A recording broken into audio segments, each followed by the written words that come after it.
오늘은 영적 성장 시리즈를 잠깐 중단하고 휴가철이잖아요. 이제 권사님 장로님 먼저 가신 것 같은데 휴가철이니까 휴가 기간을 이제 우리가 시작하면서 우리 그리스도인과 쉼, 또 우리 그리스도인과 휴가에 대해서 잠깐 오늘 이번 한 주만 살펴보고 다음 주부터 다시 영적 성장 시리즈를 나누도록 하겠습니다. 절 보시면 현대 사회를 살아가는 우리 예수 믿는 사람이나 믿지 않는 사람들이나 무거운 짐을 지고 마라톤을 하는 그런 사람들하고 비슷합니다.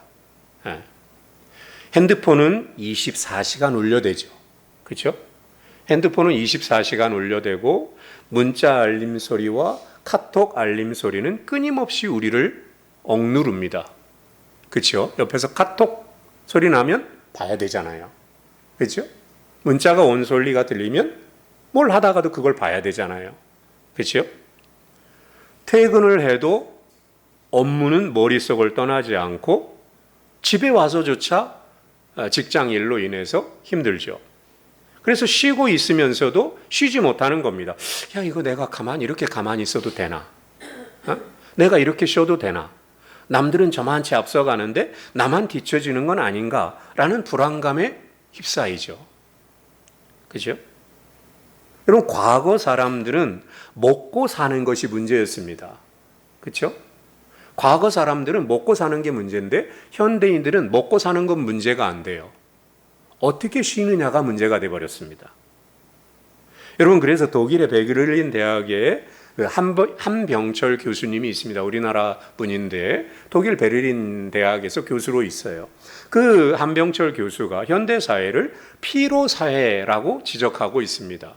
무슨 말이냐면 자기 착취의 시대라는 겁니다. 자기가 자기를 착취하는 시대. 그래서 과거의 사회가 타인에 의해 강요되는 사회였다면 현대 사회는 자기 스스로를 착취하는 시대가 되어버렸다는 거예요. 더 열심히 해야 돼, 더 성공해야 돼 하면서 스스로 자기를 끊임없이 채찍질하는 거죠. 그렇죠? 결국에는 영혼과 육체가 완전히 방전되어 버려서 번아웃에 빠지게 되는 것이더라는 겁니다. 더 열심히 일하고 더 많이 소비하고 더 잘 사는 것 같은데 왜 우리는 여전히 불안한가? 예전보다 훨씬 더 열심히 일하잖아요. 더 많이 벌잖아요. 더 많이 누리잖아요. 근데 여전히 왜 우리는 불안하고 편안함에 이르지 못하는가? 왜 과잉 노동, 높은 자살률, 어린 노동자의 죽음, 이런 것들이 말하는 게 뭐냐는 거죠. 여러분, 이게 말하는 건 뭐냐면 쉼이 없다는 거예요. 쉼이 없는 사회. 어제도 또 쿠팡 물류센터에 대형 화재가 났잖아요. 왜 그렇게 급할까? 제가 이번 주에 얼굴에 바르는 로션이 떨어져서 저희 아내한테 형빈 엄마 로션 하나만 주문해줘 그랬습니다. 그 시간이 저녁 8시예요. 저녁 8시에 제 아내한테 로션이 떨어졌으니까 로션 하나만 주문해줘 그랬는데 다음날 아침 새벽이죠. 새벽에 현관문 여니까 와 있는 거예요. 아니, 저녁 8시에 시켰는데 스킨 로션을 새벽 5시에 죄송합니다. 새벽 5시에 현관문을 여니까 와 있는 거예요. 그러면 가만히 생각해 보는 거죠. 그 시간에 그거 주문받은 사람, 그걸 포장하는 사람, 그걸 나르는 사람, 그 사람들은 잠을 못 잘 거 아닙니까? 뭐가 그렇게 급하냐는 거예요. 응? 그 스킨 로션 하나 오는 게 뭐가 그렇게 급해서. 근데 참 우스운 건 배송업체도 그렇게 급한데 주문한 사람도 그렇게 급해. 아침에 문 열어보잖아. 왔나 안 왔나. 지금 어디쯤 왔나 하고 핸드폰 열어보잖아요. 그죠? 뭐가 그렇게 급한가 라는 것입니다. 이 현대사회가 쉼이 없는 사회라는 겁니다. 여러분, 기계도 쉬지 않고 계속 돌아가면 과열되잖아요. 하물며 연약한 인간이 오죽하겠냐는 거예요. 쉬지 않으면. 여러분, 쉰다라는 것은 사치가 아닙니다. 쉬는 건 게으른 게 아니에요. 여러분, 쉰다는 건 치열한 세상을 살아가는 우리에게 절대적으로 필요한 하나님의 선물이에요. 여러분, 쉬는 건 복음입니다. 여러분, 예수 믿는 것만 복음이 아니에요. 쉬는 것도 복음이에요. 왜? 창세기 1장에 나오잖아요. 하나님이 6일 동안 창조하고 7일째 뭐예요? 쉬시잖아요. 여러분, 쉬는 것도 복음이에요. 근데 우리 옛날 분들은 쉬는 거 꼭 죄로 여기잖아요. 쉬면 안 된다고. 아니에요. 쉬는 것도 복음이에요. 쉬는 것도 하나님의 선물입니다. 그래서 오늘은 제가 영적 성장 시리즈를 잠깐 멈추고 이번 한 주 참된 쉼은 뭔지, 그리고 어떻게 쉬어야 되는지를 휴가철을 시작하면서 잠깐 나눠보려고 하는 겁니다. 자, 우리는 왜 쉬어야 되는가? 그리고 어떻게 쉬어야 되냐는 거죠. 먼저 왜 쉬어야 되냐는 겁니다. 첫 번째는 육체의 한계입니다. 육체의 한계를 인정해야 돼요, 우리가. 여러분, 우리가 쉬어야 되는 이유는 피조물이기 때문에 그렇습니다. 유한한 존재이기 때문에 그래요. 제가 여러 번 살펴본 본문이지만 오늘 열왕기상 19장에 등장하는 이 엘리야 선지자를 잘 보시기 바랍니다. 여러분, 엘리야 선지자가 누구예요? 850명의 바알과 아세라 신자들과 싸워서 이긴 사람이에요. 기도 대결해가지고 이긴 사람입니다. 그리고 3년 반 동안 비가 내리지 않았을 때 기도함으로 말미암아 그 가문 땅에 비가 내리게 한 사람이 이 엘리야예요. 얼마나 대단한 사람입니까? 그렇죠? 그런 엘리야가 왕비 이세, 아합 왕의 부인이었던 왕비 이세벨이 자기를 죽이겠다는 협박 한마디를 듣자마자 광야로 도망치잖아요. 광야로 도망쳐가지고 로뎀 나무 아래에 앉아가지고 이야기하는 거예요. 그게 4절입니다. 4절 한번 잠깐 보세요. 4절. 자기 자신은 광야로 들어가 하룻길쯤 가서 한 로뎀 나무 아래에 앉아서 어떻게 해요? 자기가 죽기를 원하여 이르되 하나님, 됐습니다. 이제 여호와여 넉넉하오니 지금 내 생명을 거둬가세요. 나는 내 조상들보다 낫지 못하나이다 하고 이렇게 말합니다. 자, 저 보시기 바랍니다. 그 대단했던 선지자가 한순간에 무너져 버린 거예요. 하나님, 나 여기까지면 됐습니다. 나 데려가세요. 라고 말하는 거예요. 자, 그러면 질문해 봅니다. 한번 대답해 보세요. 자, 그렇게 대단했던 선지자가 왜 이렇게 한순간에 무너졌을까요? 조금 전까지만 해도 그렇게 대단했던 그 선지자가 왜 갑자기 무너졌을까? 어떤 목사님들이나 어떤 분들은 그래요. 영적으로 침체돼서 그렇다. 영적으로 지쳐서 그렇다 그래요. 그렇지 않은 것 같아요. 아니, 조금 아까까지 그렇게 대단한 능력을 보인 사람인데 영적으로 약해질 리가 만무하잖아요. 그렇죠? 여러분, 그럼 이유가 뭘까요? 왜 그렇게 위대했던 선지자가 그렇게 죽기를 구할까요? 간단합니다. 지친 거예요. 지친 겁니다. 육체적으로 정신적으로 지친 거예요. 숨가쁘게 달려온 사역의 피로가 극에 달하자 마음이 무너져 버린 겁니다.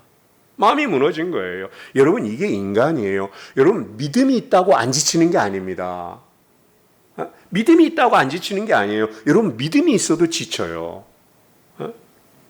여러분, 열심히 산 사람일수록 더 잘 지칩니다. 간혹 그렇게 말하는 분들이 있어요. 교회 다니다 보면 이런 분들이 있습니다. 에이, 믿음으로 버텨야지. 왜 그러냐고. 그렇게 말하는 분들이 있어요. 믿음으로 버텨야지. 그렇게 힘없는 소리 하냐고.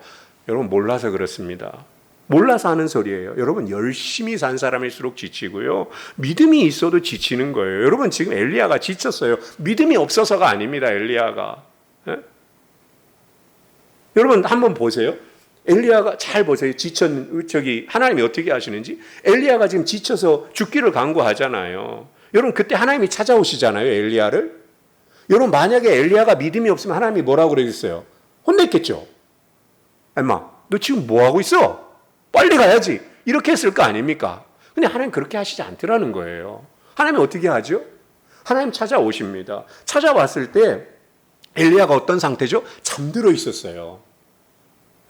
하나님이 천사를 보내는데 엘리야가 잠들어 있는 거예요. 그러자 여러분 보세요. 하나님이 천사를 보내서 엘리야를 어루만지십니다. 터치하시는 거예요. 어루만지시는 거예요. 어루만지십니다. 그리고는 어떻게 해요? 이렇게 어루만지니까 엘리야가 깼을 거 아닙니까? 그러니까 하나님이 어떻게 합니까? 먹으라 그래요. 야, 이것 좀 먹어. 먹으라 그래요. 어? 여러분 이거 잘 보셔야 됩니다. 여러분 예수님이 십자가에 죽으시고 나서 부활하시기 전에 예수님이 십자가에 죽으시고 부활하셨잖아요. 그때 제자들 다 어디가 있었죠? 갈릴리로 갔잖아요. 우리 다 물고기 잡으러 가겠다고 갈릴리로 다 도망가 버렸잖아요. 무서워가지고. 여러분 그때 예수님이 갈릴리에 나타나시잖아요. 제자들에게. 예수님이 그 두려워서 떨고 있는 제자들에게 나타나서 예수님이 첫 번째 하신 일이 뭘까요? 이놈들 니들 내가 살아있을 때 그렇게 얘기하지 않았어? 근데 무서워가지고 지금 덜덜 떨고 있어? 예수님 그렇게 안 했어요. 예수님이 가장 첫 번째 하신 행동이 뭔지 아세요? 물고기 가져와라 그래요. 물고기 가져와라, 떡 가져와라 그래서 그걸로 조반을 만들어서 제자들과 함께 드시는 거예요. 그래서 지금도 엘리야가 잠들어 있을 때 천사가 와가지고 어루만져요. 그러니까 엘리야가 깨니까 먹으라 그래요. 먹으란 다음에 어떻게 합니까? 또 자라 그래요. 자요. 그래서 엘리야가 또 잡니다. 그러자 또 천사가 어루만져요.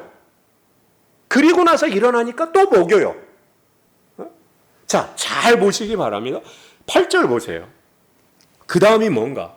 먹이고 재우고 먹이고 재워요. 8절. 이에 일어나 먹고 마시고 그 음식물의 힘을 의지하여 이겁니다. 그 음식물의 힘을 의지했다라는 겁니다. 먹은 거예요. 먹은 거. 그 먹은 음식물의 힘을 의지해서 40주 40야를 가더라. 이렇게 나옵니다. 여러분 잘 보시면 엘리야가 영적으로 지친 게 아닙니다. 육체적으로 지친 거예요. 그러니까 육체적으로 지치다 보니까 영적으로도 안 된 겁니다. 안 된 거예요. 여러분 제가 이런 일이 있어요. 아직도 기억나는 게 있는데 제가 안산에서 경기도 안산에서 교육전도사로 이제 처음 나갔을 때 일입니다. 교육전도사 처음 나갔는데 이제 여름 성경학교를 할 때예요. 그러니까 처음 교육전도사가 돼가지고 여름 성경학교를 하니까 제가 얼마나 열심히 했겠어요. 얼마나 열심히 했겠어요. 열심히 하는데 그때 이제 3박 4일 동안 아침 저녁으로 이렇게 하는데 3박 4일 동안 하는데 오전 오후로 하는데 제가 얼마나 열심히 했는지 모릅니다. 근데 셋째 날인가 됐어요.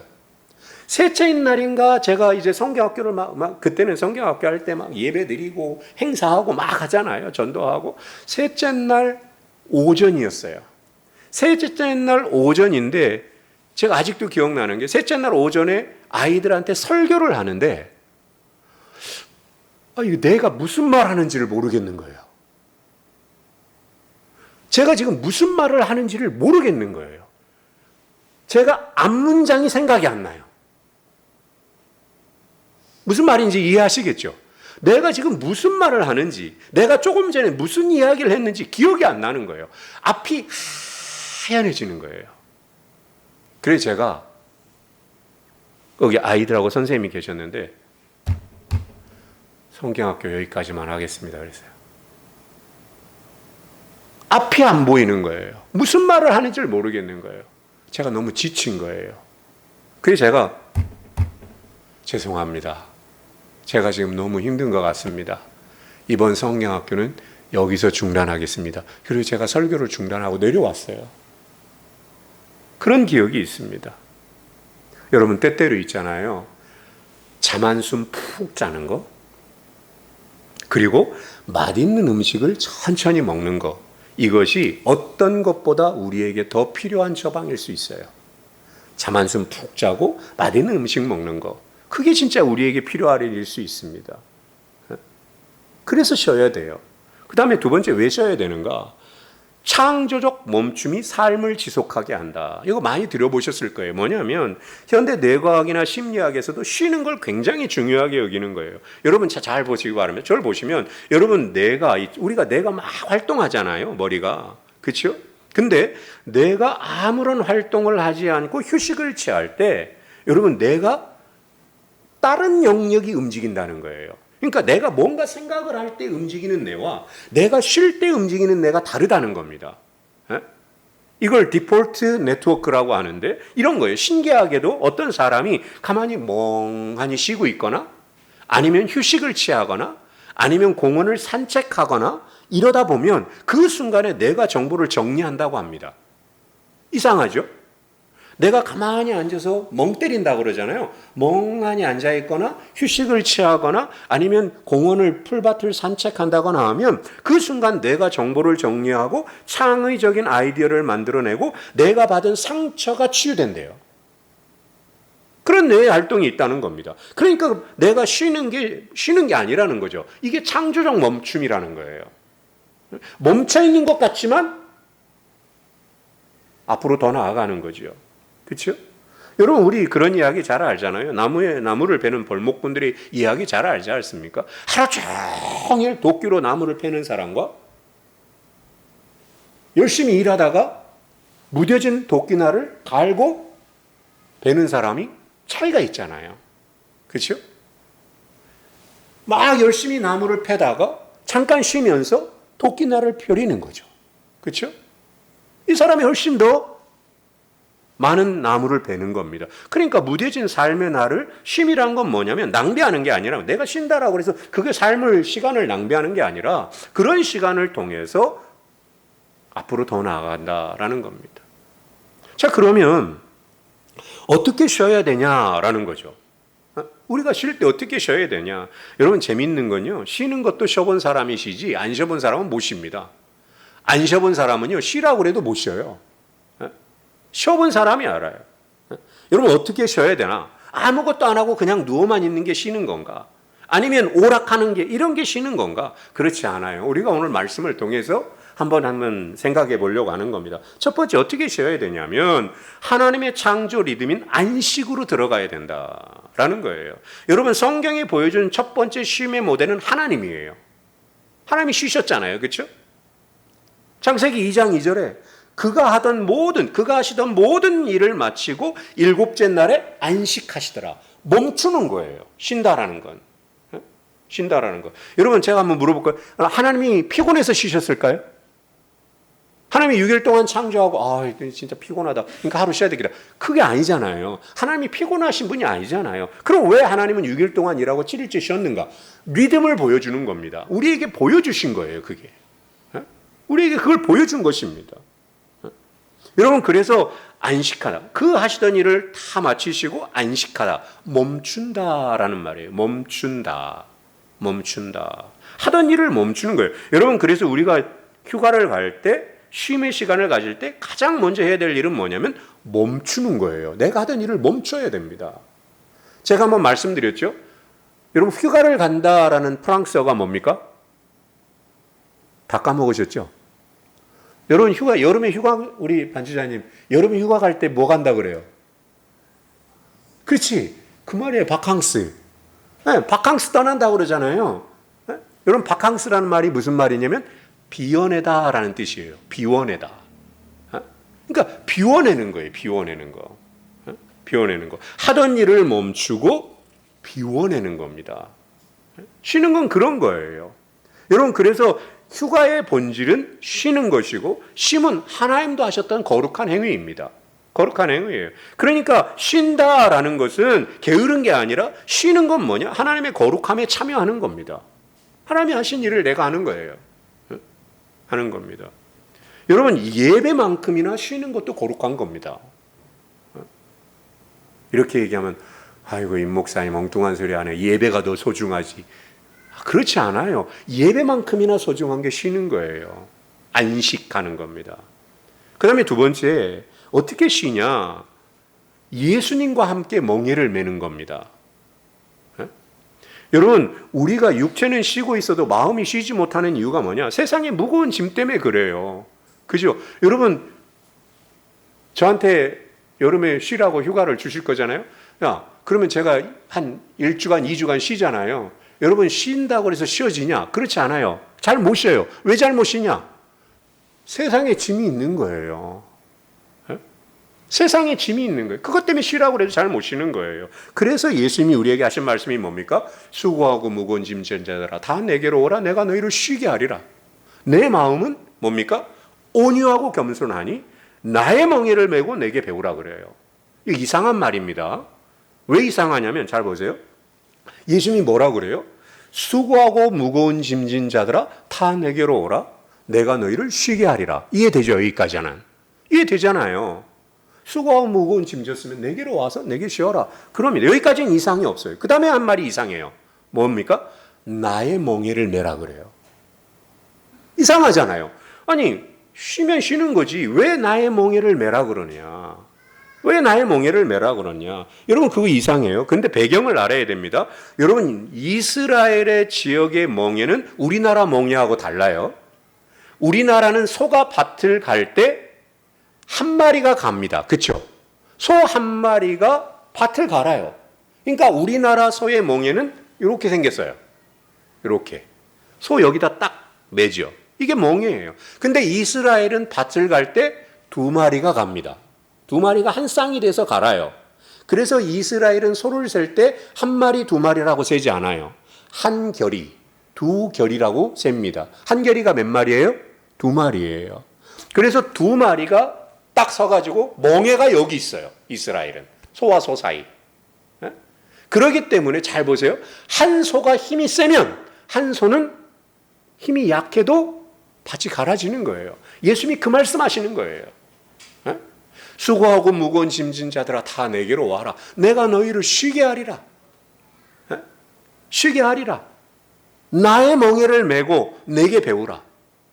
그리하면 너희 마음이 쉼을 얻으리라. 이게 무슨 말입니까? 나의 멍에를 메라 라는 말은 야, 너 혼자 짐지지 말고 나한테 맡기라 이 말이에요. 내가 네 짐 대신 져줄게. 나랑 같이 가자 이 말이에요. 그럼 나는 뭡니까? 예수님께 내 짐을 맡기고 예수님과 보폭을 맞춰서 걸어가기만 하면 돼요. 그죠? 보폭을 맞춰서 걸어가기만 하면 되는 겁니다. 여러분 쉬는 건 그런 거예요. 내 인생의 짐을, 내 인생의 운전대를 하나님 앞에 맡기고 날아가는 겁니다. 그게 쉼이에요. 그 다음 세 번째 어떻게 쉬냐? 한적한 곳을 찾아야 됩니다. 여러분 자 저를 보시기 바랍니다. 반주자님이 올해 우리 반주자님한테만 물어봐서 죄송한데 반주자님 올해 휴가 어디로 갈 거예요? 아직 계획 안 짰죠? 자 한번 물어볼게요. 여러분 휴가를 어디로 가시겠습니까? 물으면 대부분 몇 가지 생각합니까? 둘 중에 하나예요. 아이고 집사님 올해 휴가 어디로 가? 둘 중에 하나야. 산이나 계곡이나 산이나 바다나 뭐 선택지가 그 두 개밖에 없는 거예요. 대부분 우리 머릿속에. 그렇죠? 여러분 대부분 휴가를 생각하면 바다나 산을 생각해요. 계곡을 생각해요. 여러분 그럼 한번 물어볼까요? 가장 바쁘게 일하시고 사역했던 예수님은 제자들에게 어디로 가라고 그랬을까? 휴가를. 잘 보시기 바랍니다. 어디로 가라고 그랬을까요? 여러분 물 좋은 갈릴리 바다로 가라고 그랬을까요?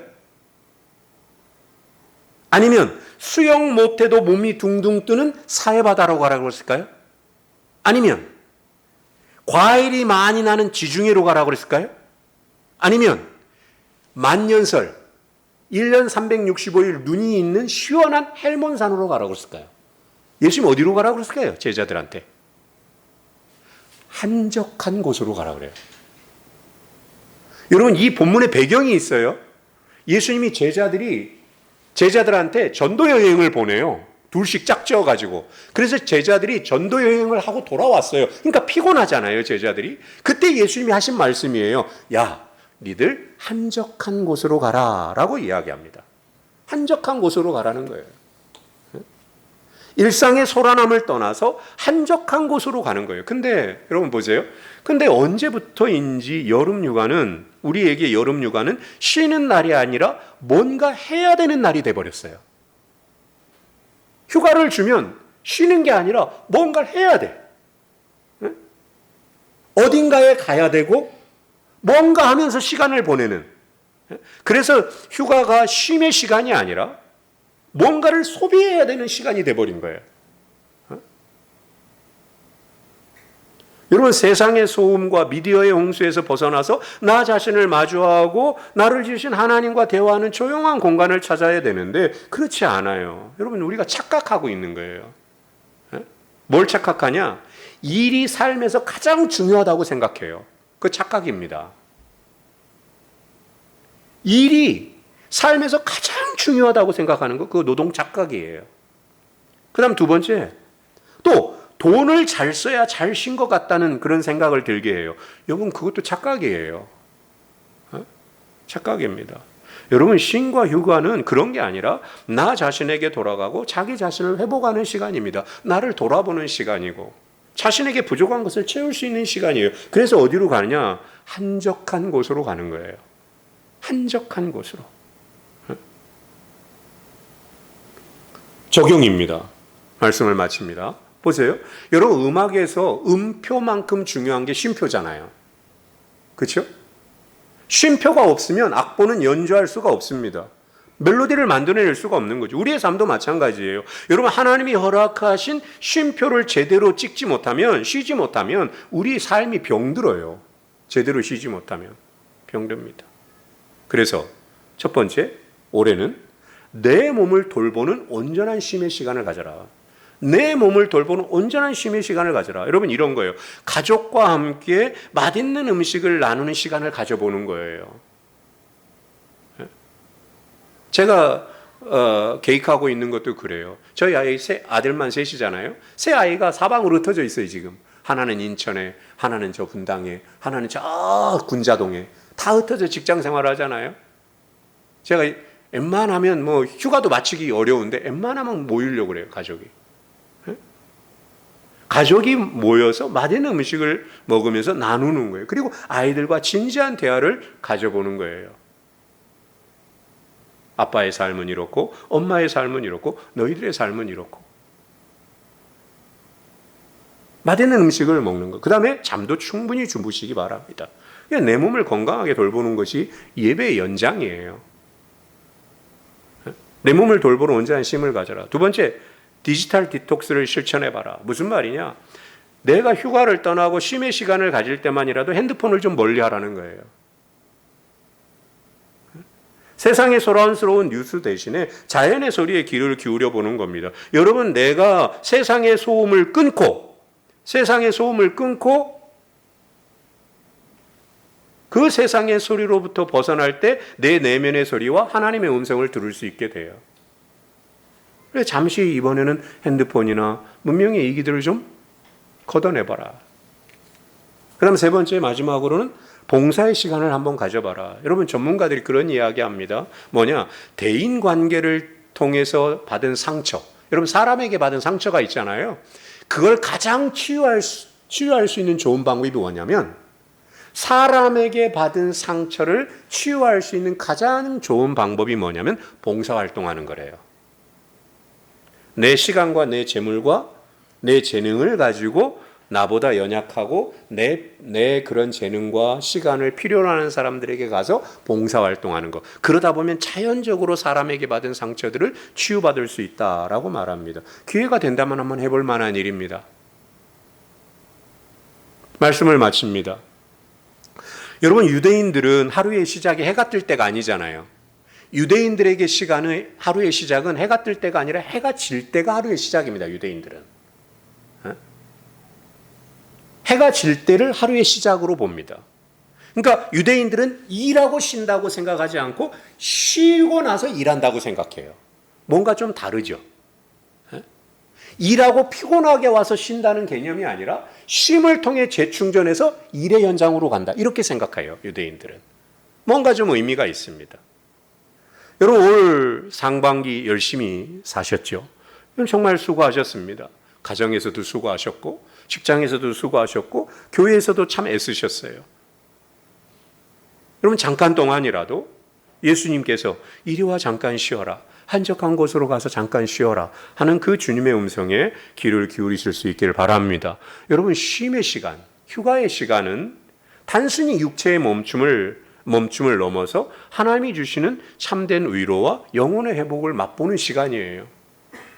그래서 바쁘게 열심히 살아온 우리 성도님들, 잠깐 멈춰서 하나님이 주신 위로와 회복의 시간을 가져보실 수 있기를 바랍니다. 재충전돼서 다시 우리에게 주어진 삶의 자리로 힘있게 걸어가는 우리 모두 되기를 주의 이름으로 소원합니다. 기도하겠습니다.